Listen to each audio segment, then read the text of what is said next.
ఒరే మీ బైబుల్ మొత్తం మీద కలిపి సత్య హరిశ్చంద్రుడు లాంటి ఒక క్యారెక్టర్ని చూపించింది. ప్లీజ్, నువ్వు పట్టుకున్న నల్లట్ల పుస్తకంలో స్వర్గం అంటే లేదు పరలోకం అంటే అది ఇలా ఉంటుంది, దాంట్లో పూల మొక్కలు ఉంటాయి లేకపోతే లేత మొక్కలు ఉంటాయి అని ఎవడరా చెప్పింది నీకు? ఒరే బైబుల్ దేవుడు లాంటి దేవుడు ఉంటే ఆ స్వర్గం నాకు వద్దురా బాబు, దానికంటే నరకమే స్వర్గం. ఓ పక్కన మేము సనాతన ధర్మ పరిరక్షణలో ఇటుక పేర్చుకుంటూ వెళతా ఉంటే వీళ్ళు అడుగునున్న ఇటుకను లాగేసే ప్రయత్నం చేస్తాం. కానీ నువ్వు దేవుడు అనుకుంటున్న వాడు ఈ భూమినే సరిగ్గా చేయలేక, ఈ భూమి మీద ఉన్న మనుషులనే సరిగ్గా చేయలేక ఈ భూమిని 2 సార్లు సర్వనాశనం చేసే ప్లాన్ చేశాడు తెలుసా?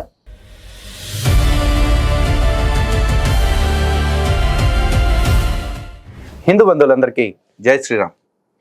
టెస్టిమోనీ రోస్టింగ్లో మరో అద్భుతమైన ఎపిసోడ్ మీ ముందుకు తీసుకొస్తా ఉన్నాం. ఈ దొంగనాడుడుకుల సాక్ష్యాలు ఇప్పటికే మీరు చాలా చూశారు, అయినా ఇంకా చాలా చూపించాల్సి ఉంది, చూడాల్సింది మిగిలే ఉంటుంది. కాకపోతే చిన్న డిస్క్లైమర్, మన వీడియోలు చూస్తూ కింద కామెంట్లు పెడుతున్న పత్తెత్తులు కొన్ని ఉన్నాయి అన్నమాట. అంటే గొర్రెలే వచ్చి అసలు మీ సనాతన ధర్మం మీకు ఇదే నేర్పిందా, ఇన్ని బూతులు తిడతారు అని చెప్పేసి వాళ్ళందరికీ ప్రేమపూర్వకని చెప్తున్నా, కొడకల్లారా మా దేవుళ్ళని మా ధర్మాన్ని తక్కువ చేసి మాట్లాడుతున్నా, మీ మతాన్ని మార్కెటింగ్ చేసుకోవటం కోసం మా మతాన్ని కించపరిచే ప్రయత్నం చేస్తున్నా, బూతులు తిడతాం కాదురా మేకులు దింపు కొడకల్లారా. ఓకే, సో ఎపిసోడ్లోకి వెళ్ళిపోదాం. హిందువునైనా నేను యేసుప్రభు మొక్కడానికి కారణం హిందువులు. ఇంకోటి ఏంటంటే హిందువు పేరైనా నా పేరు హిందువు పేరైనా నా పేరు నేను యేసుప్రభు మొక్కడానికి కారణం. అది ఇది నా మీ వీడియోలో వివరిస్తానండి. నేను యేసుప్రభును మొక్కక ముందు అయితే అందరి దేవుని మొక్కేవాడిని. మా గ్రామంలో గణపతి విగ్రహాలు పెట్టేవారు కాకపోయే అప్పటికి దాదాపు 40 సంవత్సరాలప్పుడు నేను కూడా ఒక కారకుడు అనమాట. గణపతి విగ్రహాన్ని మా ఊర్లో కొందరు కలిసి మట్టితో పిల్లలు కలిసి మట్టితో చేసి తీసుకొచ్చి గణపతి విగ్రహాన్ని తీసుకొచ్చి పెడితే అప్పటి నుండి మా గ్రామంలో గణపతి. చూసారా, ఈడు యేసు ప్రభువుని మొక్కక ముందు అందరినీ మొక్కేవాడు, అందరి దేవుళ్ళని గౌరవంగానే చూసేవాడు. ఎందుకు? ఈడప్పటికి ఆ దేవుణ్ణి మొక్కట్లేదు కాబట్టి. ఎప్పుడైతే యేసుక్రీస్తును మొక్కాలి అన్న ఒక దిక్కుమాలిన దౌర్భాగ్యపు ఆలోచన వీడికి వచ్చిందో, ఎందుకంటే అతన్ని మొక్కటం దౌర్భాగ్యం అని నేను అనట్లా, కానీ అతన్ని మొక్కటం మొదలు పెట్టంగానే పక్క వాళ్ళని కించపరచాలని ఆలోచన వస్తుంది చూసారా, అది దౌర్భాగ్యం. ఆ దౌర్భాగ్యం వీడికి వచ్చిందనమాట. నా పేరు లోహిత్ అండి. మాది తెలంగాణలోని మెదక్ జిల్లాలోని మెదక్ మండలంలోని కోమటూరు గ్రామం. మాది మెదక్ పెద్ద చర్చికి 8 కిలోమీటర్ల దూరంలోనే మా గ్రామం ఉంటుంది. మాది ముద్రాజ్ కాస్ట్. ఎవడడిగాడు నిన్ను నీ కులాన్ని? మతం మారిపోయి కూడా ఇంకా కులం పేరు చెప్పుకుంటున్నందుకు నువ్వు సిగ్గుతో చచ్చిపోవాలరా. ఎవరై నువ్వు కాదురా, నువ్వు ఏ దేవుడిని అయితే మొక్కుతున్నాను అనుకుంటున్నావో ఆ దేవుడు సిగ్గుతో చచ్చిపోవాలి. చిన్నవాడిగా ఉన్నప్పుడే దాదాపు 9-10 సంవత్సరాలు 11 సంవత్సరాల వయసులో వీళ్ళు నా పేరు అడిగేవారు అన్నమాట. పెద్దవాళ్ళు నా పేరు లోహిత్ అని చెప్పాను. నా పేరు లోహిత అని చెప్పాను. పెద్దవాళ్ళు తెలిసిన వాళ్ళు అన్నారు, ఇది సత్య హరిశ్చంద్రుని కొడుకు పేరు, ఇది శివుని భక్తుడు. సత్య హరిశ్చంద్రుడు అంటే శివుని భక్తుడు, అతని కొడుకు పేరు పెట్టుకున్నావు, అతని పేరుకు తగ్గట్టు నువ్వు బ్రతకాలి అని చెప్పారన్నమాట పెద్దవాళ్ళు. వాళ్ళకి తెలియదుగా, ఏదో మంచి చెప్పాలి కాబట్టి బాబు సత్య హరిశ్చంద్రుడు కొడుకు పేరు కాబట్టి నువ్వు కూడా వాళ్ళ కొడుకులాగా బతకాలనుకుంటారు, కానీ నువ్వు దొంగనా కొడుకులాగా మారుతావు వాళ్ళకి తెలియదు కదా, కాబట్టి ఏదో సలహా ఇచ్చుంటారు. అలా జీవిస్తున్నప్పుడు నాకు ఒక నిర్ణయం వచ్చిన, అట్లయితే నేను అలాగనే బతకాలని నిర్ణయం చేసుకున్నాను. నేను ఒక తీర్మానం తీసుకున్నానంటే నేను కూడా సత్య హరిశ్చంద్ర పేరు నిలబెట్టేట్టు బ్రతకాలి, సత్య హరిశ్చంద్ర కుమారుని పేరు పెట్టుకున్నాక అలాగే బ్రతకాలనుకున్నాను. సత్య హరిశ్చంద్రుడు అంటే ఎవరంటే అతడు ప్రాణం పోయిన అబద్ధాలు ఆడేవాడు కాదు, చాలా చక్కగా నీతిగా బ్రతికాడని అతని గురించి చెప్పారు నాకు పెద్ద మనుషులు. ఈ డైలాగ్ బాగా గుర్తుపెట్టుకోండి. కాకపోతే ఇక్కడ ఈ లోహిత్ గాడికి ఒక్కడికే కాదు, క్రైస్తవ సమాజం మొత్తానికి చెప్తా ఉన్నా, ఒరే మీ బైబుల్ మొత్తం మీద కలిపి సత్య హరిశ్చంద్రుడు లాంటి ఒక్క క్యారెక్టర్ను చూపించండిరా ప్లీజ్. మీకు జీవితకాలం ఆఫర్ రా. సత్య హరిశ్చంద్రుడిలాగా సత్యం కోసం చివరిదాకా కట్టుబడి ఉన్న ఒక్కడి పేరు చూపించండి ప్లీజ్. దాదాపు 10 సంవత్సరాల వయసు, 8-10 సంవత్సరాల వయసులో అది నా మనసులో నిలిచిపోయింది. అలా జీవిస్తుండగా వీళ్ళు హిందువులే. మా గ్రామంలో అప్పటికి ఎవరు క్రైస్తవులు లేరు. క్రైస్తవ మతం అనేది నాకు తెలియదు. మా గ్రామంలో అప్పుడప్పుడు సువార్త చెప్పడానికి ఎవరైనా వచ్చేవారేమో కానీ ఎవరు లేరు క్రైస్తవులు అప్పటికి. పెద్ద చర్చి నుంచి వచ్చేవారు అనేది నాకు తర్వాత తెలిసింది. పెద్ద చర్చి నుంచి మా గ్రామంలో వచ్చేవారు. ఆ గ్రామంలో మొట్టమొదటి గొర్రె ఈడేనంట. ఎందుకంటే ఊళ్ళోకి ఎవడన్నా వస్తున్నాడు అంటే సువార్త పేరుతోటి ఆడు ఎవడో ఒక ఎర్రగొర్రెని పట్టుకుని ఆడిని మతం మార్చి ఆడి ద్వారా ఆ ఊళ్ళోకి ఎంటర్ అయ్యి ఆ ఊరు మొత్తాన్ని మతం మార్చడం అనేది అన్ని చోట్ల జరుగుతుంది. అది మనకు తెలుసు, ఈ ఎర్రగొర్రెకి తెలియదు, అంతే తేడా. నేను అలా పెరుగుతున్న సమయంలో వీళ్ళు చెప్పారు, బాబు నరకం ఉంది, స్వర్గం ఉంది అని చెప్పారన్నమాట. నువ్వు మంచిగా బతకాలి లేదంటే నరకానికి వెళ్తావని హిందువులే చెప్పారు, నా పక్కింటి వాళ్ళు ఎదురింటి వాళ్ళే చెప్పారన్నమాట. మా గ్రామంలో హిందువులు ఉన్నారు, క్రిస్టియన్స్ లేరు, అప్పుడు లేరు. ఒరే, నీకు చెప్పిందే 10 సార్లు చెప్పడానికి ఓపిక ఉందేమో, మాకు ఓపిక లేదు. మీ ఊళ్ళో ఎవడో చెప్పారంటున్నావు కదా, హిందువులే, అరే స్వర్గం ఉంది నరకం ఉంది, మంచిగా బతికితే స్వర్గానికి పోతావు అని చెప్పారు కదా, అదే నిజం.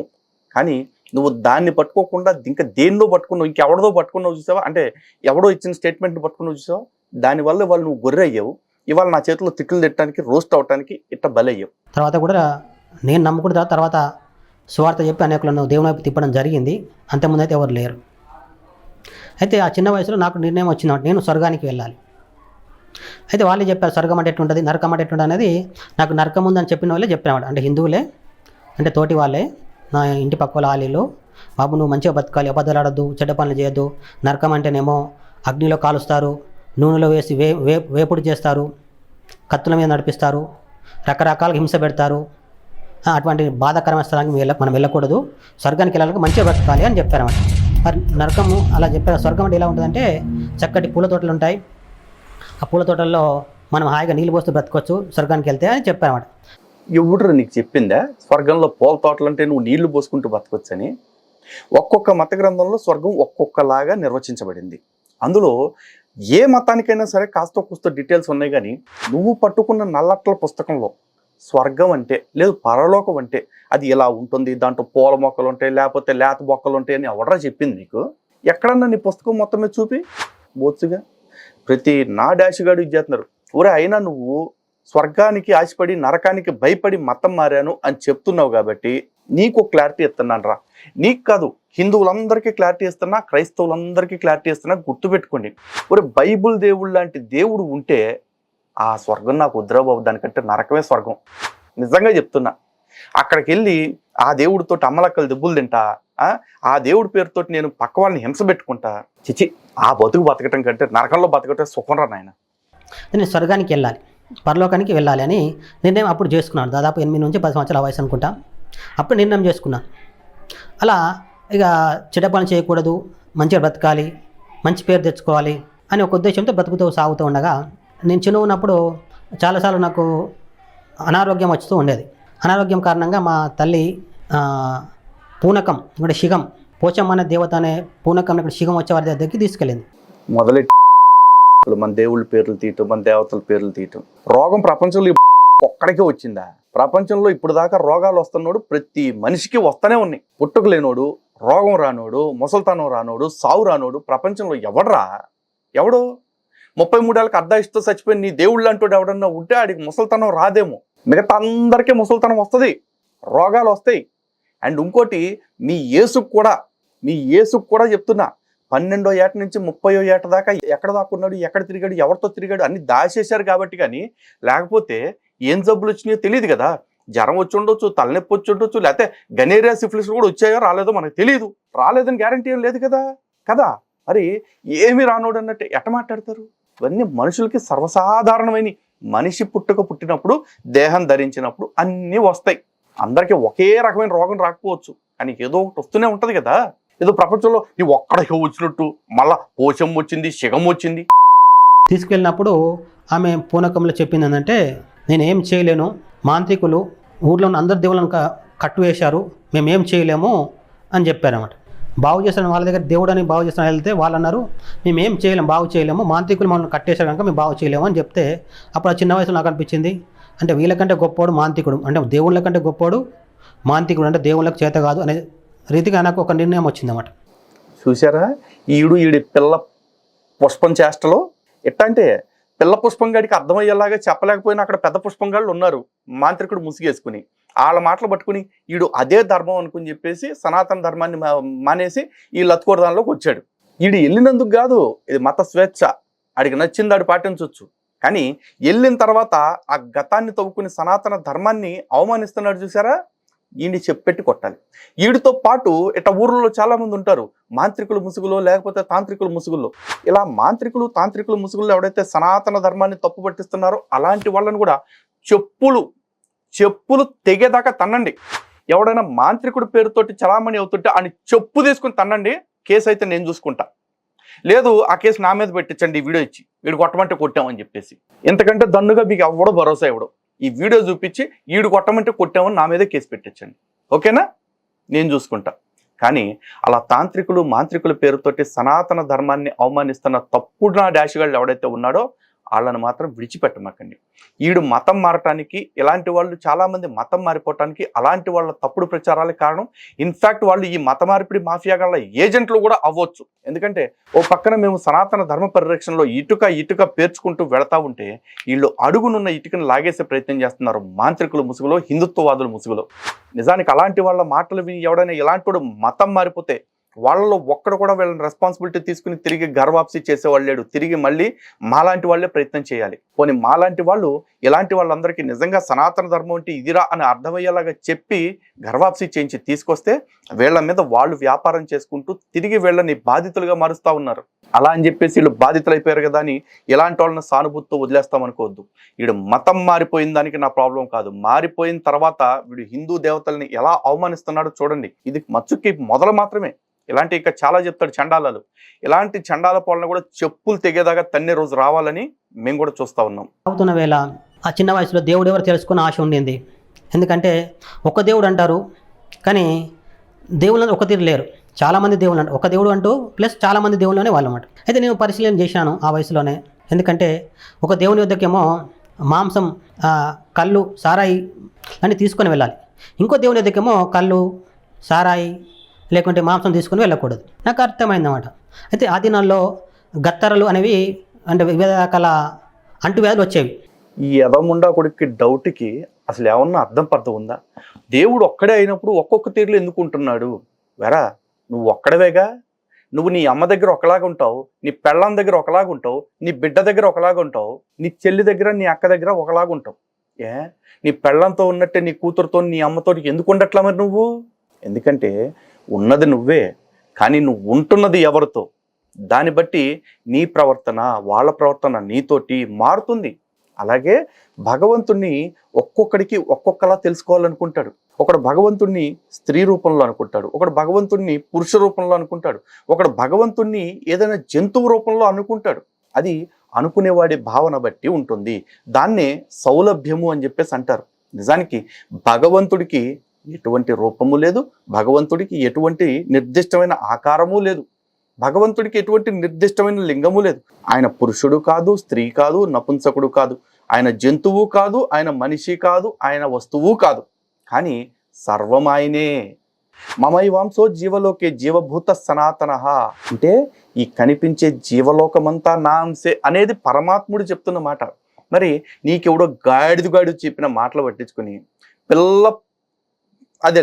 పిల్ల ఫ్లవర్ ఏజ్లోనే నువ్వు ఇంత దరిద్రంగా అర్థం చేసుకుని మతం మారిపోయావంటే ఆ మారిపోయిన మూఢత్వాన్ని పట్టుకుని ఇప్పటికీ కూడా నువ్వు ఇలాంటి తిక్క పుష్పం సాక్ష్యాలు చెప్తున్నావంటే నిన్ను ఏ చెప్పుతో కట్టాలరా? ఏ చెప్పుతో కట్టాలా? పైగా ఎంతోటి సత్య హరిశ్చంద్రుడు కొడుకుని వారసుడి పేరు పెట్టుకున్నాను, అలాగ బతకాలనుకున్నాను. ఎలాగ బతుకుతున్నావు? బతుకు నోరు తెరిస్తే అబద్ధాలు. నువ్వు చెప్పే అబద్ధాలని నీకు తెలీదా? నీకు నిన్న జరిగింది వాటికి ప్రాపర్గా గుర్తుండదు, 8వ ఏట జరిగిందంట. ఇదంతా కూడా ఇప్పుడు వచ్చి కథలు చెప్తున్నాడు వీడు. ఎవడికిరా చెప్తావు లోహితిగా? 40 సంవత్సరాలు అప్పుడు అన్నమాట, 40 లేదా 38 సంవత్సరాల క్రితం మాట నేను చెప్తున్నాను. అప్పుడు గత్తర్లు వ్యాధులు వస్తుంటే చెప్పేవారు అనమాట. ఎవరో మన ఊర్లో పలాని గుడి వద్ద పండుగ చేసినట్టున్నారు, అక్కడ ఏదో తప్పు చేశారు. తప్పు అంటే ఇదే తాగడం తినడం చేసినట్టున్నారు, అక్కడ తాగడం తినడం చేయకూడదు, కళ్ళు సాకబెట్టాలి, అటువంటి చేయలేనట్టు, అందుకనే మన ఊర్లో ఇటువంటి గత్తర్ వచ్చింది అని చెప్పేవాళ్ళు అన్నమాట. అయితే నాకు అనిపించింది అంటే దేవుడు ఒక్కడని చెప్తారు, మన ఒక తీరు లేడే, ఒక గుణాలు లేవే. మళ్ళీ మొదలెట్టాడు. చెప్పిన సోది ఎన్నిసార్లు చెప్తారు? సిగ్గులేనాడా. ఒక దినం మా గ్రామంలో ఒక నాటకం వేశారు. పాత దినాల్లో నాటకాలు వేసేవారు, ఇప్పుడు లేదు. ఒక నాటకం వేశారు. ఆ నాటకంలో అదే ఆది జాంబవంతుడు అనుకుంటుంది. అందులో శివుడు బ్రహ్మ విష్ణు పుట్టుక గురించి ఆ కథలో చెప్పారన్నమాట. శివుడు బ్రహ్మ విష్ణు పుట్టక మునుపు భూమి ఉంది, ఆ భూమి మీద ఆదిశక్తి ఉంది, ఆదిశక్తి వద్ద నాగు పాము ఉంది అన్నమాట, నాగశేషుడు. అయితే ఆదిశక్తి సంతానం కోసం ఎదురు చూస్తుందని ఆమెకు సంతానం లేక చాలా రోజుల నుంచి ఎదురు చూస్తుండగా జాంబవంతుడు అనే అతను పైన ఉన్నాడని, అతని మూలంగా సంతానం ఉందని ఆదిశక్తి చూస్తున్నట్లుగా ఆ కథలు చెప్పారు. అయితే చూస్తున్న ఒక దినం ఆది జాంబవంతుడు తన కన్నీళ్లు విడవగా 3 కన్నీటి చుక్కలు ఆదిశక్తి మింగి 3 గుడ్లు పెట్టడం జరిగిందని. ఒరే, ఎవడెవడో పట్టుకొచ్చే పుక్కిట పురాణాలు అన్నీ పట్టుకుని, అంటే అష్టాదశ పురాణాలు ఏదైతే వ్యాస భగవానుడు రాశాడో ఆ అష్టాదశ మహాపురాణాలు కాకుండా మిగిలిన అన్నిటిని కూడా పుక్కిట పురాణాల కిందే పరిగణిస్తోంది సమాజము. అందులోనూ ఈ జాంబవ పురాణం అని నువ్వు ఏదైతే చెప్తున్నావో అది వ్యాసుల వారు రాసింది కాదు. అందులో ఏముందో ఎవరికీ తెలీదు. దాని పేరుతో నాటకాలు వేసిన వాళ్ళు ఎందుకు వేశారో మాకు తెలీదు. ఈ రోజు కూడా చెప్తున్న జాంబవ పురాణాన్ని అడ్డం పెట్టుకుని చాలామంది సనాతన ధర్మ వ్యతిరేకులు దాన్ని ప్రచారం చేస్తున్నారు తప్ప దాని మూల శ్లోకాలతో కూడిన గ్రంథం పర్ఫెక్ట్గా ఎవరు రాశారు, ఎప్పుడు రాశారు, ఇది ఎవరికి తెలీదు. అలాంటి అప్రామాణికాలను పట్టుకుని నువ్వు మతం మారిపోయిందే కాకుండా సిగ్గు ఎగ్గు లేకుండా తిరిగి మళ్ళీ నువ్వు ఇలా జరిగిందని చెప్తున్నావంటే ఏం చెప్పాలరా? బా, నీలాంటి వాడిని చూస్తుంటేనేరా దిక్కుమాల సామెతలన్నీ ఎందుకు పుట్టాయా అనిపిస్తుంది. వెనకటికి ఎవరితో ఒక ఆవిడ బాగా వచ్చాడని సిగ్గేసి కోకెత్తి మొఖాన్ని కప్పుకుందంట. నీ బతుకు కూడా అట్టాగే ఉంది. దేవుడు అంటే ఏంటో తెలుసుకోవాలని చెప్పేసి ఏకంగా దేవుణ్ణి వదిలేసి దెయ్యాన్ని, అంటే దెయ్యం అనొచ్చు అనకూడదేమోలే, బాగా ఫీల్ అవుతారు, చచ్చిపోయిన శవాన్ని పట్టుకుని ఏలాడుతున్నావా? సిగ్గులేనోడా. ఆ 3 గుడ్ల నుంచి శివుడు బ్రహ్మ విష్ణు పుట్టారని, ఆ శివుడు బ్రహ్మ విష్ణువులు ఆదిశక్తిని కాల్చివేసి వాళ్ళకు భార్యలుగా చేసుకున్నారని ఆ కథలను వినడం జరిగింది. నీ మామ తడికిరా, నీ మామ తడిక. వీళ్ళు కంటే ముందే దేవుడు ఉన్నాడు అని అర్థమైంది. అంటే వీళ్ళు శివుడు కాదు, దేవుడు బ్రహ్మ కాదు, విష్ణువు కాదు, వీరికంటే ముందు ఒక దేవుడు అంటే ఆ దేవుడు ఎవరని తెలుసుకోవాలని అప్పుడు నాకు దాదాపు 10-11 సంవత్సరాలు అనుకుంటా. నేను ఆ వయసులో నాకు మనసులో పడింది, ఎవరో ఆ దేవుడు ఎవరు తెలుసుకోవాలని ఆశ అయితే ఉంది. కానీ చుట్టుపక్కల ఉన్న అందరూ అన్ని దేవుళ్ళు మొక్కుతున్నారు. నేను అడిగాను, దేవుడు ఒక్కడ అంటారు, ఇంత ఈ విధంగా ఉన్నారే అనేవాళ్ళు. ఒక దేవుని దగ్గరకేమో కౌసు నీసు మాంసం తీసుకొని పోవాలి, ఇంకో దేవుని దగ్గరకేమో అలా వెళ్ళకూడదు. అది ఎందుకు అంటే ఆ దేవుని నియమం అది అని అలా చెప్పేవాళ్ళు. కానీ నాకు అది మాత్రం నా మనసుకు అది నచ్చలేదు. ఆ పక్క ఇంట్లో ఒక పెద్ద మనిషి ఉండేవాడు. అతను హనుమంతుని భక్తుడు, ముసలివాడు, 60 ఏళ్ళు దాటిపోయాయి. చాలా భజనలకు వెళ్తూ ఉండేవాడు అతను. ఒక అరిగిపైన కూర్చునే వాళ్ళు మాట్లాడేవాళ్ళు, ఏ దేవుడు పెద్దోడు, ఏ దేవుడు చిన్నోడు అంటూ మాట్లాడుతుండేవారు అన్నమాట. వాళ్ళు మాట్లాడినప్పుడు ఆయన చెప్పాడు, బాబు ఏ దేవుడు పెద్దోడు కాదు, ఆయన ఎవరో కానీ వేరే ఉన్నాడని చెప్పాడు ఆయన. అందుకు ఒక కథ కూడా చెప్పాడు. బ్రహ్మ విష్ణు మహేశ్వరులు ముగ్గురికి ఒక వాదం పడిందంట. ముగ్గురికి ఒక వాదం ఏంటంటే, నేను గొప్ప అంటే నేను గొప్ప, బ్రహ్మ అంటే నేనే సృష్టిని చేస్తున్నా కనుక నేను గొప్ప అని, విష్ణు అంటే లేదు నువ్వు కాదు నేను గొప్ప అన్నాడంట, లేదు శివుడు నేను గొప్ప అన్నాడు. కానీ తర్వాత మళ్ళీ ఆ వాదం ఎటు తేలకపోగా బ్రహ్మతో అన్నారంటే శివుడు విష్ణువు మనకంటే ముందు పుట్టిన వాళ్ళు చాలామంది ఉన్నారు కనుక మనం గొప్ప వాళ్ళు కాదని ఒప్పుకోడు, మళ్ళీ వాళ్ళే ఒప్పుకోరట. నీ మా అమ్మ దగ్గరికి వచ్చినప్పుడు చెప్పాడా ఎరా? లేకపోతే నీ వద్దులే, ఎవడరా చెప్పింది నీకు? ఎవరు చెప్పారు నీకు ఈ మాటలన్నీ, తొక్క కబుర్లన్నీ? విష్ణు ఒప్పుకున్నాడు, మనకంటే ముందు పుట్టిన చాలామంది ఉన్నారు. అసలు బ్రహ్మ విష్ణువు శివుడు కొట్టుకున్నట్టు ఏ పురాణం నుంచి తెచ్చారా? పుక్కిట పురాణాలన్నీ తీసుకొచ్చి తెంగర సన్నాసి. బ్రహ్మ నాకు తెలియకుండా ఎవరున్నారు వాళ్ళు, ఎక్కడున్నారు వాళ్ళు అన్నాడంట. బ్రహ్మ నాకు తెలియకుండా ఎవడున్నాడు ఎక్కడున్నాడు అంటే బ్రహ్మకు అడ్రస్ ఇచ్చాడు. శివుడు విష్ణువు కలిసి బ్రహ్మకు ఒక అడ్రస్ ఇచ్చారు, పలానా చోట ఒక ముని ఉన్నాడు, వెళ్ళి అడుగు అని. అతడు వెళ్ళి ఆ మునిని అడిగాడంట. ముని బ్రహ్మ కంటే ఎక్కువ వయసు చెప్పాడంట. అతను ఒక తపస్సు చేస్తున్నాడు ముని, బ్రహ్మ కంటే ఎక్కువ వయసు ఉందంట ఆ మునికి. ఆ ముని అని అంటే నేనే కాదు, నాకంటే ఎక్కువ వయసు ఉన్న వాళ్ళు ఇంకా ఉన్నారు, కావాలంటే వెళ్ళి తెలుసుకొని అడ్రస్ ఇస్తే అప్పుడు బ్రహ్మ వెనక్కి వచ్చి విష్ణువుతో శివునితో అన్నాడంట, అంటే మనం గొప్పలం కాదు, ఇంకోవాడు వేరే వాళ్ళు గొప్పవాళ్ళు, వేరే వాడు ఉన్నాడు దేవుడు అని వాళ్ళు ఒప్పుకున్నట్లుగా ఆ పెద్ద మనిషి చెప్పాడు నాకు. అంటే అందరి ముందు అందరితో చెప్పాడు. అప్పుడు నాకు ఆ మనసు పట్టిందన్నమాట. ఓ అవునరా, ఆడొక పెద్ద యాదాంతి, నువ్వు పెద్ద సిద్ధాంతి, ఆడి మాటలు పట్టుకుని నువ్వు మళ్ళీ నీ మనసులో పట్టం ఒకడాగడివి. నేను ఇంతకుముందు ఆ కథలో విన్నట్టుగా, నాటకంలో విన్నట్టుగా శివుడు బ్రహ్మ పుట్టక ముందు ఇంకో ఆయన ఉన్నాడు. వీళ్ళు కూడా ఈయన చెప్పిన దాన్ని బట్టి చూస్తే ఇంకో ఆయన ఉన్నాడు, ఆ దేవుడు ఎవరు నేను తెలుసుకోవాలి అని అలా నా మనసులో పెట్టుకొని సాగుతున్నాం. పెద్ద మనుషులు అందరూ కూర్చున్నప్పుడు అందులో ఒక ఆయన ఒక సందేహం వెలిపించాడు ఆ పెద్ద మనిషితో. అన్న, అందరూ దేవుళ్ళు పాపం చేసినట్టే ఉందే, మేము మొన్న ఒక నాటకం చూసాం, అందులో ఒక దేవుడు పాపం చేసినట్టు కనిపించింది, ఇంకొక నాటకం చూసినాం ఇంకో చోట, అందులో కూడా దేవుడు పాపం చేసినట్టు కనిపించింది, అందరూ పాపం చేసినట్టు అనిపిస్తుంది అని అన్నాడు ఆయన. అంటే ఆ పెద్ద మనిషి అన్నాడు నిజంగానే అందరు దేవుళ్ళు పాపం చేసి పాపం చేయని దేవుడే లేడని అనమాట. పాపం చేయని దేవుడే లేడు అని ఆ పెద్ద మనిషి చెప్పాడు. చెప్పినప్పుడు నేను ఎప్పుడు ఏంటంటే పెద్ద మనుషుల దగ్గర కూర్చొని వాళ్ళు చెప్తున్న ముచ్చట్లు మాటలు వినడం నాకు అలవాటు అనమాట. మా పక్కింట్లో పక్క దగ్గర ఉండేవాడు. ఊరే పెద్ద పెద్ద మాటలు చెప్పేవాడు అంత పెద్ద మనుషులు కాదురా. ఆడికి ఎంత పరిజ్ఞానం ఉంది, ఆడు ఏం చదువుకున్నాడు, ఆడు ఏం అర్థం చేసుకున్నాడు, ఆడు తిరిగి దాన్ని ఎలా చెప్తున్నాడు, ఇవన్నీ కూడా ఆలోచించుకోవాలి. ఏదో చెప్తున్నాడు కదా అని చెప్పేసి ఎవడు పడితే ఆడు చెప్పే సొల్లంతా నమ్మితే ఇట్టకి సర్వనాశనం అయిపోయి సంకనాకిపోయి చివరికి ఎటు కాకుండా పోతావు. ఇప్పుడు చూడు, నువ్వు దేవుడికి కాకుండా పోయావు, దయ్యానికి కాకుండా పోతున్నావు, మధ్యలో ఓ చెక్కకి వెళ్ళాడే శవానికి అయిపోయావు కదా అంకితం. ఇట్టాగైపోద్ది బతుకు. పైగా ఆడేం చెప్పాడురా, అసలు పాపం చేయని దేవుడే లేడు అని చెప్పాడా. ఒరే పాపం చేస్తే ఆయన దేవుడని ఎందుకంటారా అనరు. వాళ్ళు పాపాలు చేశారు అని ఆడు చెప్పాడంటే ఈడికి ఫస్ట్ ఆఫ్ ఆల్ అసలు గ్రంథం అర్థం కాల, దేవుడు అంటే ఏంటో అర్థం కాల. పైపెచ్చు ఒకవేళ ఆడు చెప్పాడో లేదో నిజంగా అసలు అట్టంటోడు ఉన్నాడో లేదో సెకండరీ, కానీ నువ్వు ఇప్పుడు దాన్ని వాడుకుంటున్నావు చూసావా, నువ్వు ఆడికంటే పరం పాపిస్తోడిరా బాబు. నువ్వు మతం మార్చడం కోసం ఇంత దిగజారిపోయి ఇన్ని మాటలు చెప్తున్నావంటే, అంటే 9-10 ఏళ్ల వయసులో అర్థం కాని వయసులో ఎవడో చెప్పిన గాలి మాటలు గన్నాయి మాటలు నీ బుర్రకెక్కించుకుని మతం మారావు కదా. ఇప్పుడు నీకు గాడికి వచ్చేటట్టు వయసు వచ్చింది, ఒక 50 ఏళ్ళు దాటినీగా. ఇప్పుడు ఎప్పుడైనా సరే ఎవరన్నా సరైన గురువుని అప్రోచ్ అయ్యి నిజంగా భగవంతుడు అంటే ఏమిటి, భగవంతుడి యొక్క లక్షణాలు ఏమిటి, భగవంతుడి యొక్క అస్తిత్వం ఏమిటి, భగవంతుడి యొక్క వ్యాపకత్వం ఏమిటి, భగవంతుడి వ్యక్తమయ్యే విధానం ఏమిటి, ఇవన్నీ ఎప్పుడైనా ఎంక్వైరీ చేసుకున్నావా? నీకు ఇది నచ్చింది కాబట్టి, ఇక్కడ ఉన్నోడు రుచిగా ఉంది కాబట్టి దాన్నే నోట్లో పెట్టి కూర్చున్నావు, అదే ఆ వచనాలని, అంతేనా? అది దేవుళ్ళే పాపం చేస్తే నాకు స్వర్గం ఎవడు ఇస్తాడు ఇక? అంటే వాళ్ళు పాపం చేస్తే వాళ్ళకు కూడా స్వర్గం లేదంటే లెక్క కదా. ఓరన్ని స్వర్గాన్ని సంతలో పెట్ట, అన్నిటికీ స్వర్గం నరకం స్వర్గం నరకం. ముందు బతకటం మీద దృష్టి పెట్టరా సన్నాసి. స్వర్గానికి పోవాలంటే సవ్యంగా బతకాలా. ఆడెవడో కాళ్ళు పట్టుకుంటేనో, ఈడెవడదో చేత్తో పట్టుకుంటేనో, అదే దాని పుస్తకం పట్టుకుంటేనో చేత్తో స్వర్గానికి పోవురా కబ్బేదవా. మంత్రికుడి కంటే దేవుడు గొప్పడుగా, దేవుని కంటే మంత్రికుడే గొప్పడుగా ఉన్నాడని, ఇంకోటి భూమి పుట్టిన తర్వాతనే శివుడు బ్రహ్మ విష్ణు పుట్టారని, ఇంకొకటి శివుడు బ్రహ్మ విష్ణు కంటే ఇంకా గొప్పడు ఉన్నాడని పెద్ద మనిషి చెప్పడం జరిగింది. ఆయన పేరు వంజరి బాగయ్య అంటారు. మా పక్కింట్లో ఉండేవాడు వంజరి బాగయ్య. ఆయన చాలా ముసలివాడుగా ఉండేవాడు. ఆయన దగ్గర అన్ని విషయాలు తెలుస్తాయని భక్తుడని వచ్చి కూర్చునేవాళ్ళు. ఆ సమయంలో చెప్పిన అంశాలు అన్నమాట అవి. అయితే నేనుగా ఎలా తెలుసుకోవాలి మరి, ఆ దేవుని ఎలా కలుసుకోవాలని అనుకుంటూ ఉండేవాడిని. ఎలా కలుసుకోవటం ఏంట్రా, పిలువు తాజ్ బంజారాలో సిట్టింగ్ కొత్తాడు, నీతో పాటు వచ్చి 2 పెగ్గులు వేసుకుని వెళ్తాడు. అసలు సమయంలో ఒక ఆలోచన వచ్చింది, ఆ దేవుడు ఎవరో నేను తెలుసుకోవాలి. ఓ దేవుడు నువ్వెవరు అని అనేవాడు. ఓ దేవుడు నువ్వెవరు, ఈ లోకంలో చూస్తుంటే వీళ్ళు చెప్పే మాటలను బట్టి ఈ లోకంలో కౌసు నీసు తినకూడదు, కౌసు నీసు తినాలి, ఇప్పుడు ఒక దేవుని దగ్గరికి వెళ్తే కౌసు నీసు తీసుకొని పోవాలి, ఒక దేవుడికి వెళ్తే తీసుకుపోకూడదు అనే డౌట్ చాలా ఉన్నాయి. ఓ దేవుడు నువ్వెవరో నాకు ఆ సమస్యలను తీర్చు, నాతో మాట్లాడు, నన్ను సరైనతో నడిపించు అని నా మనసులో అనుకుంటున్నామాట. ఓ దేవుడా అని అడిగావా?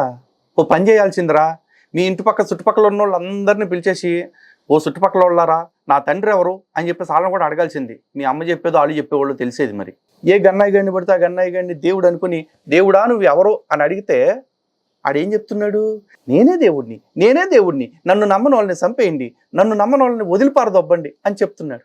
అలా చెప్తున్నాడు అంటేనే ఫస్ట్ ఆఫ్ ఆల్ ఎవడైనా ఒకడు ఆడు దేవుడు కదే. టు బి ఫ్రాంక్, అసలు ఆడు మనిషి కూడా కాదు చెప్తున్నా. ఎందుకంటే ఏ మనిషి అయినా సరే, మహాత్ముడైనా సరే, దేవుడైనా సరే ఫస్ట్ చెప్పే మాట ఏంటంటే డూ గుడ్ బీ గుడ్, మంచిగా బ్రతుకు, మంచి పనులు చేస్తూ పో, ఇదే చెప్తారు. అలా కాకుండా నువ్వు ఏం చేసినా పీకేది ఏం లేదు, నన్ను దేవుడిగా నమ్మితే మాత్రమే నిన్ను రక్షిస్తాను అని ఎవడన్నా అన్నాడు అంటే అలాంటి వాడు అసలు దేవుడు కాదు కదా, కనీసం మనిషి కూడా కాదు. ఇది రాక్ సాలిడ్గా ఏదైనా పలక రాసి పెట్టుకోండి, అర్థమైందా? అంటే అట్లా ఎందుకు అనుకున్నా అంటే ఒకసారి నేను న్యూస్ పేపర్లో చదివాను, దేవుడు విగ్రహం కాదు, విగ్రహాన్ని మొక్కకూడదు, దేవుణ్ణి విగ్రహం రూపాన్ని మొక్కకూడదు, మనసులోనే మొక్కుకోవచ్చు అని న్యూస్ పేపర్లో ఏదో క్రైస్తవులు పెట్టిన న్యూస్ అనుకుంటుంది, లేకుంటే ఏదో తెలియదు. నేను విన్నా కనుక అందువల్ల మనసులోనే తలంచుకున్నమాట, ఆ దేవుడు ఎవరో నాకు కావాలి, ఆ దేవుడు కనబడాలి, మాట్లాడాలి. అలా నేను అనడం జరిగింది. చాలాసార్లు అన్నాను, కొన్నిసార్లు కాదు, చాలాసార్లు అన్నట్టు నాకు గుర్తుంది. ఓ దేవుడా నువ్వెవరు, ఎన్నో అనుమానాలు వస్తున్నాయి, ఎన్నో దేవుడు లేడు అనిపిస్తుంది. ఎందుకంటే రకరకాల కష్టాలు, శ్రమలు, బాధలు, హింసలు జరుగుతున్నాయి. ఇన్ని హింసలు ఉంటే నువ్వు ఉంటే ఇట్లా జరగకూడదు కదా అని అనుకుంటున్న సమయం అనమాట. అస్సలు కూడదు అనుకున్నప్పుడు మరి మీ దేవుణ్ణి ఎన్నో హింసలు పెట్టి, ఎన్నో శ్రమలు పెట్టి, లాగి దవడ మీద పెట్టి పీకి, కొరడాలతోటి కొళ్ళ పొడిచి, ముళ్ళ కిరీటం పెట్టి హింస పెడితే ఎందుకు పడ్డాడు శ్రమలో? పైగా ఆ శ్రమలకి గుర్తుగా ఇప్పటికి కూడా మీరు శ్రమల దినాలు అదే లెంట్ డేస్ పాటిస్తూ ఉన్నారు కదా. ఎందుకు? ఆ శ్రమలకి గుర్తుగా ఇప్పటికి కూడా మీరంతా కలిపి మేకులు కొట్టించుకుంటున్నారు కదా సిలువలు గుడ్ ఫ్రైడేకి. ఎందుకు? అయినా ఎవడు చెప్పింది అసలు దేవుడు అనేవాడు ఒకడు ఉంటే శ్రమలే ఉండకూడదని? శ్రమలు అనేది దేవుడు బట్టి రావురా, మనం చేసుకునే కర్మలను బట్టి వస్తాయి. అందుకే కదా మీ క్రైస్తవ్యంలోకి మారిన తర్వాత కూడా ఆ కొంపల్లో సావులు ఉంటాయి, రోగాలు ఉంటాయి, ఏడుపులు ఉంటాయి, అన్నీ ఉంటాయి. కానీ ఇక్కడ చచ్చిపోయారనుకో హిందూగా ఉన్నప్పుడు, అమ్మా చూసారా మీరు నమ్ముకున్న దేవుళ్ళు, మీరు నమ్ముకున్న విగ్రహాలు మిమ్మల్ని కాపాడలేదే అంటారు. అదే అక్కడికి పోయిన తర్వాత ఎవడని చచ్చాడనుకో, ప్రభువు నిన్ను మహిమ నిద్రలోకి తీసుకున్నాడు, ప్రభువు నిన్ను ముద్దాడుతున్నాడు, ప్రభువు నిన్ను ఇంకేదో చేస్తున్నాడు అని చెప్పేసి కోటాలు పెట్టుకుంటారు. అంతే అక్కడ తాగుతారా? కొంపలో ఎవడన్నా ఒక కొత్తగా పుట్టాడనుకో పిల్లోడు, పుట్టంగానే కృతజ్ఞత కూడిక, ఎవడన్నా చచ్చాడనుకో జ్ఞాపకార్థ కూడిక. అన్నిటికీ కూడికలు తీసివేతలు ఎచ్చవేతలు ఏ పెట్టుకుని బతికేది మీరురా, మేం కాదు. అర్థమైందా? మత మార్పిడి చేయటానికి ఈ మాయ మాటలన్నీ వాడతారు తప్ప క్రైస్తవ్యంలోకి పోయిన తర్వాత విపరీతమైన శ్రమలు, విపరీతమైన కష్టాలు, విపరీతమైన హింసలు పడాల్సి ఉంటుంది మీరు. ఎందుకంటే మీరు నమ్ముతున్నది తప్పు కాబట్టి. అందుకే ఎవ్వడూ కూడా సనాతన ధర్మాన్ని తప్పుగా అర్థం చేసుకోవద్దు, సనాతన ధర్మాన్ని విడిచి పక్క మతాల బాట పట్టొద్దు. అండ్ మోరోవర్ వీడు అంటున్నాడు కదా విగ్రహాల్లో ఉండడు దేవుడు అని చెప్పేసి. అసలు విగ్రహారాధన ఈ కారణంగా తప్పు అని చెప్పేసి ఒక్క సవివరమైన ఒక్క సహేతుకమైన కారణాన్ని బైబుల్ ఈ రోజుకి చెప్పలేదు, ఏ రోజుకి చెప్పలేదు కూడా. తెలుసా? కావాలంటే ఛాలెంజ్, ఏ పాస్టర్ అయినా సరే విగ్రహారాధన ఎందుకు తప్పు అని నిరూపించే ఇదుంటే హిందూ గ్రంథాలు బైబుల్ ఆధారంగా చర్చ చేద్దాం. దమ్ముంటే రండి, ఛాలెంజ్. ఓకేనా? అటువంటి సమయంలో నేను 10th క్లాస్కి వచ్చేసాను. 10th క్లాస్కి వచ్చినప్పటికీ ఒక గాడిద ఇంతసేపు నువ్వు 10th క్లాస్ కూడా రాకుండానే ఈ ఈ ఆలోచన ఏదో నీ చదువుల మీద పెట్టుంటుంటే కనీసం ఈ పాటికి మంచి చదువు అన్న వచ్చుండేదిరా. క్లాస్కి వచ్చినప్పటికీ పెచ్చోడు అయ్యేవాడు కదా. నేను స్వర్గానికి వెళ్ళాలి.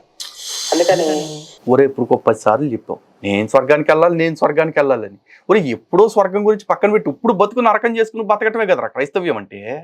తెలుసా? అసలు నీకు విషయం అర్థం కావాల్సింది ఏంటంటే భగవంతుడిచ్చిన అతి గొప్ప స్వర్గం ఏదన్నా ఉందంటే భూమే. ఈ భూమి మీద నీకు ఎప్పటికీ చూడలేనన్ని అందాలు ఉన్నాయి.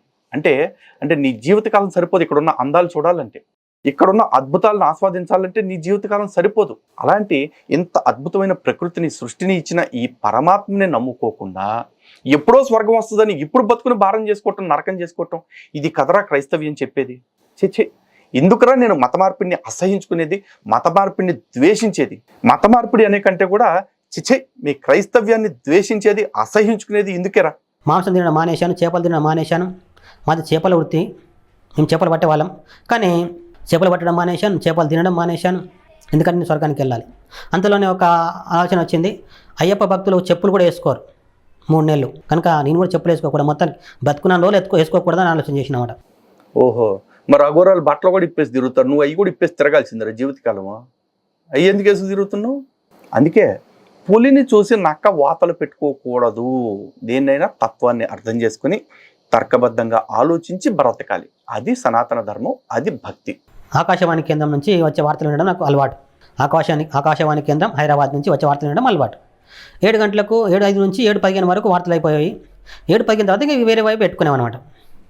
వేరే అంశాలు ఏదైనా ఉంటే పెట్టుకునేవాడిని. అలా ట్యూన్ దింపుతుండేవన్నమాట. ఆ వార్తలు అయిపోగానే ఇంకా ఏదైనా ఛానల్లో లేకుంటే ఏదైనా స్టేషన్లో. ఒరే నువ్వు చెప్తుంది 1980s రా. అప్పుడు ఛానల్స్ స్టేషన్స్ ఎక్కడున్నారా? రెడ్ ఎఫ్ఎంలు, రేడియో మిర్చులు లేవు. అప్పుడు ఆకాశవాణి ఒకటే. అయితే వివిధ భారతి, వాణిజ్య భారతి అని చెప్పి దాంట్లోనే ప్రోగ్రామ్స్ మారుతూ ఉండేవి. నువ్వు 10 టీవీలు పెట్టుకోవటానికి లేదు. అయితే సిలోన్ బ్యాండు, లేకపోతే ఇక్కడ తెలుగు, ఇక ఎంతకు మించి ఏముందిరా? నువ్వు ఎక్కడో లింక్ మిస్ చేస్తున్నారా? ప్లీజ్ వేరే ఏమైనా వస్తాయా అని వెతుకుతూ ఉన్న వేళ ఉన్నట్టుండి విశ్వవాణి కార్యక్రమాలు నాకు దొరకడం మొదలైంది. విశ్వవాణి కార్యక్రమాలు వస్తున్నాయి ఆ టైంకు 7:15కు. అందులో అంతవరకు నాకు దాదాపు అప్పటికి 14 సంవత్సరాలు, అంతవరకు వినని వార్తలు, వినని అంశాలు అందులో వస్తూ ఉన్నాయి. అరే ఇదేదో ఇంతవరకు నేను వినంది, ఇది బాగుంది అని వినడం మొదలుపెట్టాను. వాళ్ళు చెప్పారు ప్రతిరోజు ఇదే సమయానికి వస్తుంది అని. అయిపోయే సమయంలో చెప్పారు. అప్పటి వరకు యేసుప్రభు అంటే ఎవరో నాకు తెలియదు, మా గ్రామంలో ఎవరు నమ్మిన వాళ్ళు లేరు, నాకు తెలియదు. కాకపోతే మా మెదక్లో, మాకు దగ్గరలో ఉన్న మెదక్లో పెద్ద చర్చ్ ఒకటి ఉండేది, అది ఒక్కటి మాత్రం తెలుసు. అటువంటి సమయంలో అది వినడం మొదలుపెట్టాను. అది వింటూ ఉంటే అర్థమైందంటే యేసుప్రభు గురించి అనేది అర్థమైంది. సో ఈడ ఆ ఊళ్ళో మొట్టమొదటి రోగిగా మారాడు. అలాగే దీన్ని బట్టి మనకి ఏమర్థమైంది, ఫస్ట్ నుంచి కూడా వీడికి చెప్పిన మాటల కంటే కూడా చెప్పుడు మాటలు వినటం బాగా అలవాటు. ఇప్పుడు ఆడెవడో నాటకాల్లో చెప్పింది విన్నాడు, ఆడెవడో ముసలోడు చెప్పింది విన్నాడు, వంజర బాగా చెప్పింది. ఆ తర్వాత ఇప్పుడు ఈ రేడియో వాడు చెప్తుంది విన్నాడు. ఎవడేది చెప్తే దాన్ని పట్టుకుని ఆ దోవమాట పోవటమే. సో ఈడు ఇప్పుడు కొత్తగా కొత్త ఒక వింత పాత కొరత అని కొత్త దేవుడి పేరు అని పడిందిగా యేసుక్రీస్తు అని చెప్పేసి అటు పోదామని ట్రై చేశాడు. ఎండ్ ఆఫ్ ది డే వీడికి కావాల్సింది భక్తి కాదు, సత్ప్రవర్తన కాదు, సదాచారం కాదు, మట్టిగడ్డలు కాదు. వీడికి కావాల్సింది స్వర్గం. ఈడు స్వర్గం అనుకునే దానికోసం ఏ చాండాలమైనా చేయడానికి సిద్ధపడిపోయినోడు ఈడు. అందుకే యేసుని నమ్ముకుని ఆ పళంగా పోతానికి సిద్ధపడ్డాడు. ఎందుకు? విశ్వవాణి అనే కార్యక్రమంలో కొత్తగా ఆ పేరు వినపడింది కాబట్టి. అంతే. అలా వింటూ ఉన్నాను. ఇంకా సరైన ఒక అవగాహన లేదు. వాళ్ళ దగ్గరికి వెళ్ళి కొన్ని పుస్తకాలు కూడా వాళ్ళు ఏదైతే ప్రోగ్రామ్ ఉందో ఆ ప్రోగ్రామ్ ప్రింటింగ్ చేసి పుస్తకాల రూపంలో అందరికీ పోస్ట్లో పంపేవారు. నాకు పంపమంటే 2 పుస్తకాలు పంపారు వాళ్ళు. అయితే నేను 10th క్లాస్ ఎగ్జామ్స్ వచ్చినప్పుడు పరీక్ష రాస్తున్నాను, నాకు కోసం ప్రార్థన చేయండి అని ప్రార్థనిస్తే లెటర్ రాస్తే వాళ్ళు ప్రార్థన చేశారు. నేను పాస్ అయ్యాను, అద్భుతంగా పాస్ అయ్యాను. పాస్ కాకపోయాల్సి ఉండేది. అవపోయినా దరిద్రం పోయి ఉండేది రా. ఈ పాటికి ఏ పనిలోనో పడిపోయి శుభ్రంగా పని చేసుకునేవాడివి. నీకు ఆరాకొరా చదువు అబ్బేపాటికి ఈరోజు మమ్మల్ని సాగు దొబ్బుతున్నావు ఇట్ట పేడిచి. జ్ఞాపశక్తి కోల్పోయాను, సరిగ్గా చదవలేదు. ఎట్ట చదువుతో ఎప్పుడు చూడు స్వర్గానికి వెళ్ళాలని చెప్పేసి బతుకంతా నరకం చేసుకుని ఇంకా చదువు రమ్మంటే ఆడి నుంచి వచ్చిద్దిరా, రాదు. అందుకే దొబ్బింది. కానీ ఎగ్జామ్ టైంకి నీ అమ్మ బాధిందో నీ అబ్బ బాధాడో తెలియదు, కానీ ఎరగబాదేపాటికి బుక్ తెరుచుకుని చదివేపాటికి అట్టా పాస్ అయ్యావు. దీనికి కూడా నువ్వు చివరికి నీ పేరు చెప్పుకోలేక ఆడెవడో ప్రార్థన చేయబట్టే నేను పాస్ అయ్యానని చెప్పి క్రెడిట్ తీసుకెళ్ళి ఆడి ఖాతాలో వేస్తున్నావు. ఇప్పుడు ఆ సోది తీసుకొచ్చి మాకేస్తున్నావు. కానీ అలా వార్తలు రోజు సాయంత్రం రాగానే వింటూ ఉండేవాడిని. వింటున్న సమయంలో ఒకసారేమో క్రైస్తవ మతము అని వచ్చిందన్నమాట. క్రైస్తవ మతము, అరే ఇది మతమా అని అర్థమైందన్నమాట. ఒరే నాకు అర్థం కావట్లా, నువ్వు అన్నిటికీ ఎందుకు ఇంత ల్యాగ్ తీసుకుంటున్నావు? అన్నిటికీ ఎందుకు చెప్పిన సోదే పాడిందే పాటరా పాశిపల్ల లోహిత్ అని చెప్పేసి 10 సార్లు ఒకే మాట చెప్తున్నావు? అంటే నువ్వు ఆలోచించి స్క్రిప్ట్ మర్చిపోయి దాన్ని మళ్ళీ తెలుసుకుని ఇట్లా పెట్టేసి ఇప్పుడు ఏసయ్య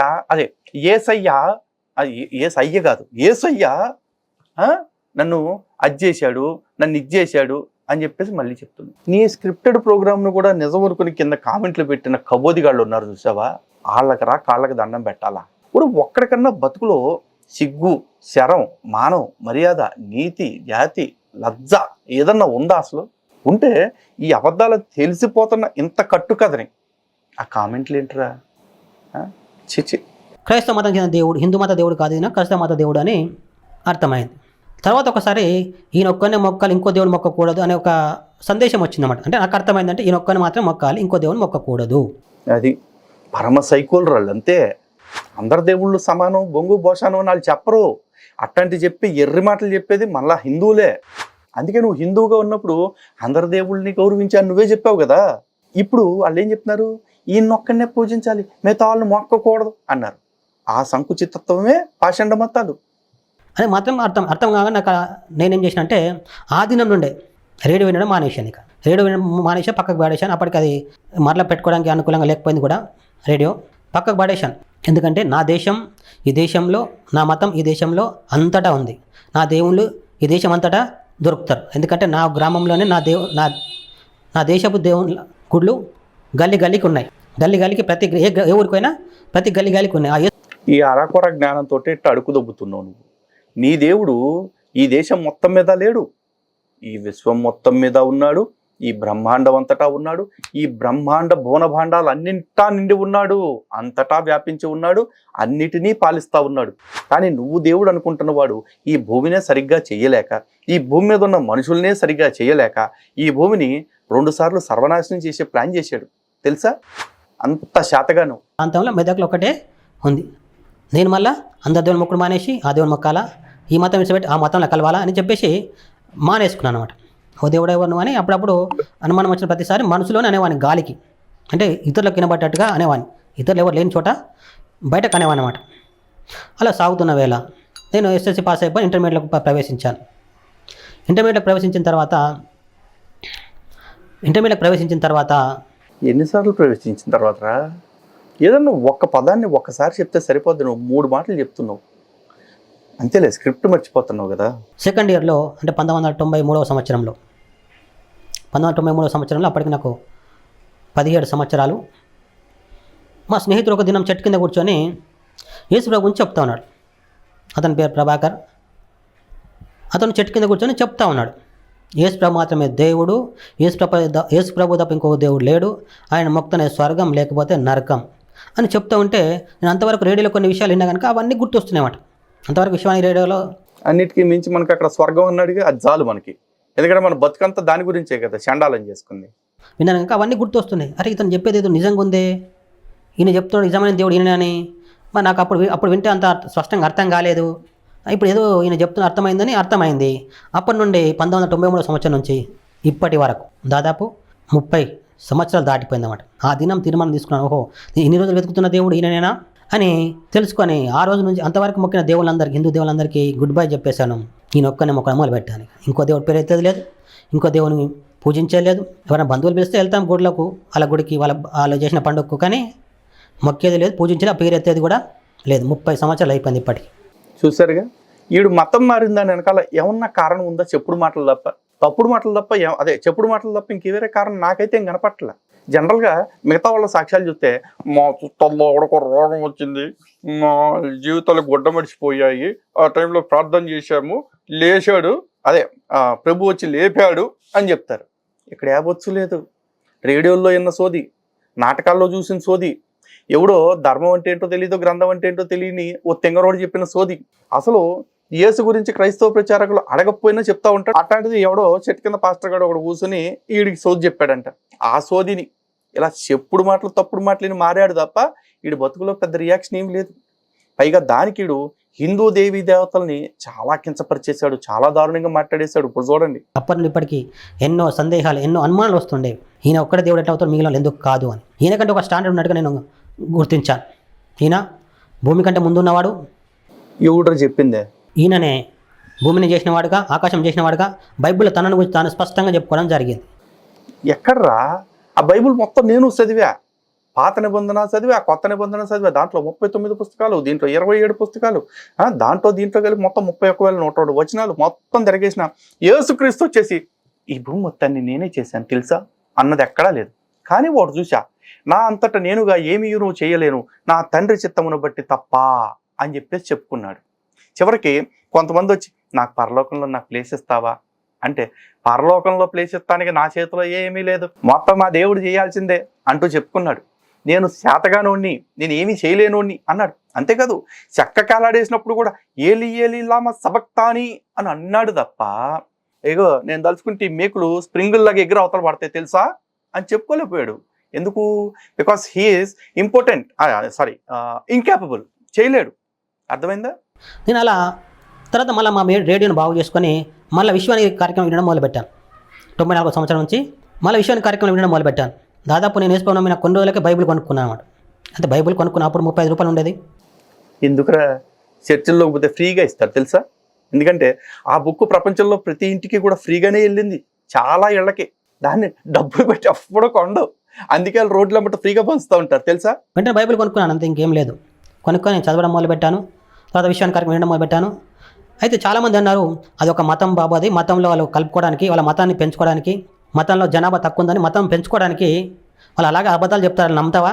అలా నమ్మితే అయిపోతుందా? వీళ్ళందరూ దేవుళ్ళు కాదా? ఎందుకుగా మేమందరం పిచ్చోళ్ళమా, ఇంతమంది మొక్కుతున్నాం, నువ్వు మాత్రమేమో సపరేట్గా ఆయన ఒక్కడే దేవుడు మిగిలిన కాదంటున్నావు అని వాళ్ళు అంటూ ఉంటే నాకు ఈ అనుమానం ఎలా తీర్చాలి, వీళ్ళకి ఎలా నేను జవాబు చెప్పాలని అనుకుంటున్నాను. వేళ విశ్వాని కార్యక్రమంలో, ప్రేమధార కార్యక్రమంలో యెషయా గ్రంథ ధ్యానాలు నడుస్తున్నాయి. యెషయా గ్రంథ ధ్యానాలు అప్పుడు నడుస్తున్నాయి అన్నమాట. అది పేరు యేసయ్య గ్రంథ ధ్యానాలు కాదు, యెషయా. ఒరే, నువ్వు యెషయాని యేసయ్య అని చెప్పేసి మళ్ళీ వక్రీకరించినంత మాత్రాన ఆ బైబిల్ పాత నిబంధనలో యేసయ్య పేరు ఉన్నట్టు కాదు. అసలు పాత నిబంధనలోని 39 పుస్తకాల్లో కూడా ఎక్కడ యేసు పేరు లేదు, యేసు ప్రస్తావన లేదు. ఛాలెంజ్. అప్పుడు యెషయా గ్రంథం 45వ అధ్యాయం 22వ వచనం నాకు ఎదురుపడింది. అంతకుముందు వేరే వచనాలు ఉన్నాయి, అవి ఎదురుపడలేదు. అందులో ఏమని రాసిందంటే, భూదిగంతముల నివాసులారా నా వైపు చూసి రక్షణ పొందుడి, దేవుడు నేనే, మరి ఏ దేవుడును లేదు అని ఆ వచనాల్లో వచ్చిందన్నమాట.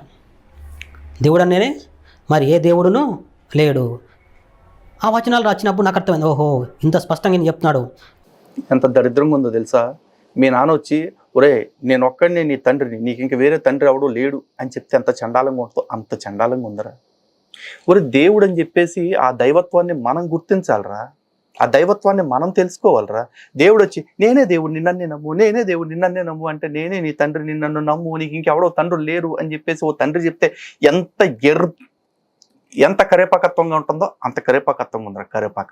చి చి చి చి ఇట్లాంటి సాక్ష్యాలు ఇంకా చాలా ఉన్నాయండి. కాకపోతే ప్రస్తుతానికి వీడు ఎంత ఎర్రి కరేపాకో చూశారు కదా.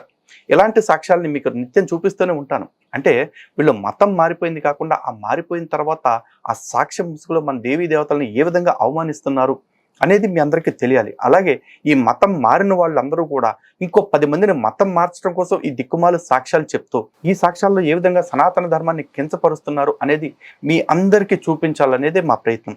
ఈ మోసాల్ని ఈ ప్రసంగాల్ని ఇంకా 10 మందికి తెలిసేలాగా చేస్తారని మనస్ఫూర్తిగా కోరుకుంటూ మరో దరిద్రపు గుట్టు సాక్ష్యాన్ని మరొక ఎపిసోడ్లో మీ ముందుకు తీసుకొస్తాను. జై శ్రీరామ్, భారత్ మాతకి జై. సనాతన ధర్మమే సర్వోత్తమ ధర్మం, సర్వోన్నత ధర్మం.